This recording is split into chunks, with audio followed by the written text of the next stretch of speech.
के वक्त जिन के पिता ने उसे बताया कि 1 महीने के अंदर पुराने किराएदार अपना सामान ले जाएंगे। फिर जिन और योसियोक अलग अलग कमरों में रह सकते हैं। जिन ने पूछा कि उस कमरे में रखा क्या है। उसके पिता ने कहा कि पता नहीं, लेकिन पिछले किराएदारों ने हाथ जोड़ के रिक्वेस्ट की थी कि प्लीज उसे खोलना मत। उसने जिन से भी कहा कि देख, शैतानी दिमाग है तेरा, लेकिन खोलियो मत, ठीक है। ये सुनकर जिन को और ज्यादा अजीब सा महसूस होने लगा। उसी वक्त अचानक एक आवाज आई ऊपर के फ्लोर से। जिन ने पूछा ये आवाज उसी कमरे से आई है क्या, लेकिन सब कंफ्यूज हो गए और कहने लगे शायद बिजली कड़की होगी। अभी आसमान में बिजली चमकी और उन्हें लगा कि हाँ, बिजली की आवाज होगी, पर जिन के मन की आवाज कुछ और ही कह रही थी।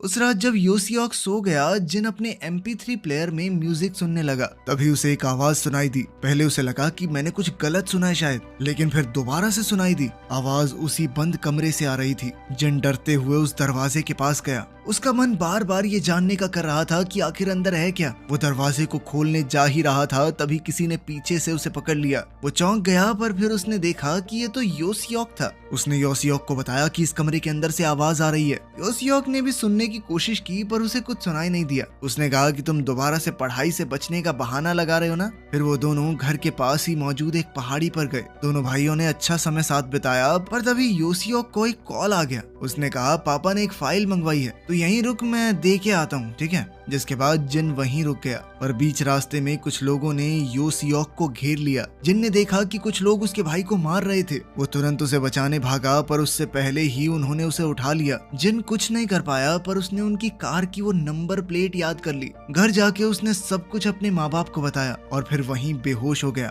अगली सुबह डिटेक्टिव्स वहां आए और जिन ने उन्हें नंबर बताया, पर उन्होंने कहा कि ऐसी कोई नंबर प्लेट रजिस्टर्ड ही नहीं है। इसके बाद उन्होंने कई तरीके ट्राई किए योसियोक को ढूंढने के, पर वो नहीं मिला और दिन ऐसे ही बीतते गए। उन्हें कोई भी